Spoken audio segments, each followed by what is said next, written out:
আগামীকাল পবিত্র ঈদ উল আজহা।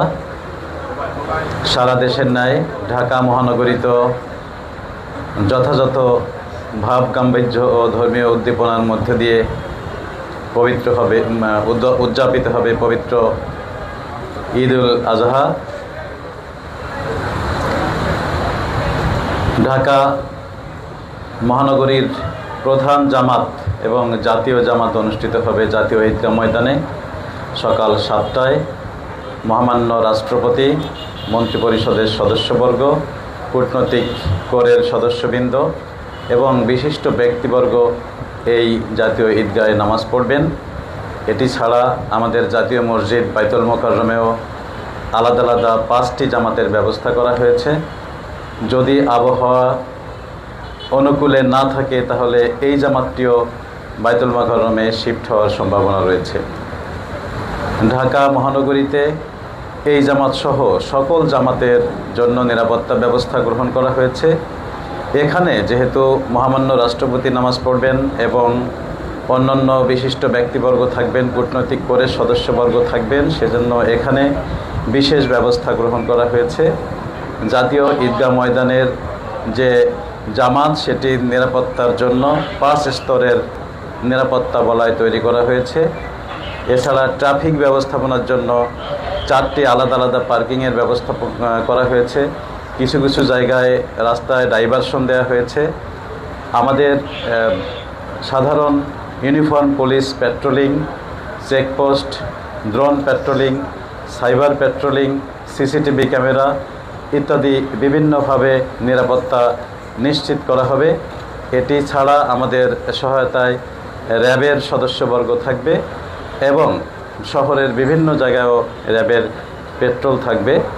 আমরা আশা করি কালকের যে ঈদের জামাত সেটি সুন্দরভাবে সুষ্ঠুভাবে অনুষ্ঠিত হবে। এটি ছাড়াও ঈদের আমাদের আরও কিছু চ্যালেঞ্জ রয়েছে। এটি কোরবানির ঈদ, সেজন্য সারা শহরে প্রায় 25 লক্ষ কোরবানির পশু কোরবানি দেওয়া হবে।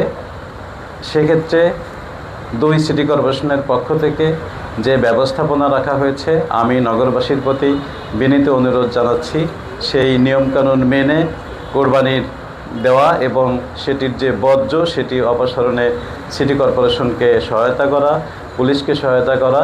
এটি ছাড়া যে চামড়া সেটির ব্যবস্থাপনার জন্য এবার সরকারের পক্ষ থেকে বিশেষভাবে নির্দেশনা দেওয়া হয়েছে।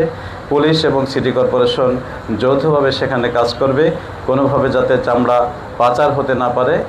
এছাড়া কোনো দালাল ফড়িয়া চক্র যাতে এটিতে কোনো অব্যবস্থাপনা সৃষ্টি করতে না পারে সেজন্য পুলিশের পক্ষ থেকে ব্যবস্থা গ্রহণ করা হয়েছে এবং সকল থানাকেন্দ্রিক সেই ব্যবস্থাটি থাকবে। যে কোনো লোক এ ধরনের কোনো সমস্যার সম্মুখীন হলে আমরা অনুরোধ জানাচ্ছি তারা যেন সংশ্লিষ্ট থানায় যোগাযোগ করেন। এছাড়া ঈদের দিন এবং ঈদ পরবর্তী সময়ে ফাঁকা রাস্তা পেয়ে আমরা অতীতে দেখেছি যে উঠতি বয়সের যুবক এবং কিশোর বন্ধু তারা মোটরসাইকেল এবং কার রেসিংয়ে মেতে ওঠেন। আমরা তাদের প্রতিও অনুরোধ রাখছি তারা যেন এই মরণ খেলায় প্রবৃত্ত না হন। আমরা অতীতে অনেক দুর্ঘটনার কথা জানি। এবার পুলিশের পক্ষ থেকে ব্যবস্থা গ্রহণ করা হবে। বিভিন্ন রাস্তায় কিছু ব্যারিয়ার তৈরি করা হবে যাতে ফাঁকা রাস্তা পেয়ে তারা এই ধরনের রেসিং করতে না পারে। আমরা তাদের প্রতি যেমন অনুরোধ রাখছি, সাথে সাথে অভিভাবক মণ্ডলীর প্রতিও বিনীত অনুরোধ তারা যেন তাদের সন্তানদের এই ধরনের মরণ খেলা থেকে নিবৃত্ত করেন, বাধ্য করেন। আদারওয়াইজ পুলিশ বাধ্য হবে তাদের বিরুদ্ধে ব্যবস্থা গ্রহণ করতে। এই ঈদে 1 কোটিরও বেশি মানুষ ঢাকা ছেড়ে প্রিয়জনের সাথে ঈদ করার জন্য তাদের গ্রামের বাড়িতে গিয়েছেন। সেটির নিরাপত্তার জন্য আমাদের ব্যবস্থা গ্রহণ করা হয়েছে। অনেকের বাড়িঘর, কলকারখানা, অফিস আদালত ইত্যাদি ফাঁকা রেখে অনেকেই চলে গেছেন। সেটির জন্য মেট্রোপলিটন পুলিশের পক্ষ থেকে আমাদের ব্যবস্থা রাখা হয়েছে। তার সাথে এবার যুক্ত হয়েছে বিভিন্ন জায়গায় যে দিবা প্রহরী, নৈশ প্রহরী রয়েছে প্রাইভেট, তাদেরকে আমরা ইনক্লুড করেছি, তাদেরকে সহ এবার এই যে ফাঁকা সময়টা যাবে সে একটা ডিউটি পরিকল্পনা করা হয়েছে। আশা করি আমরা একটি সুন্দর ঈদ উপহার দিতে সক্ষম হব।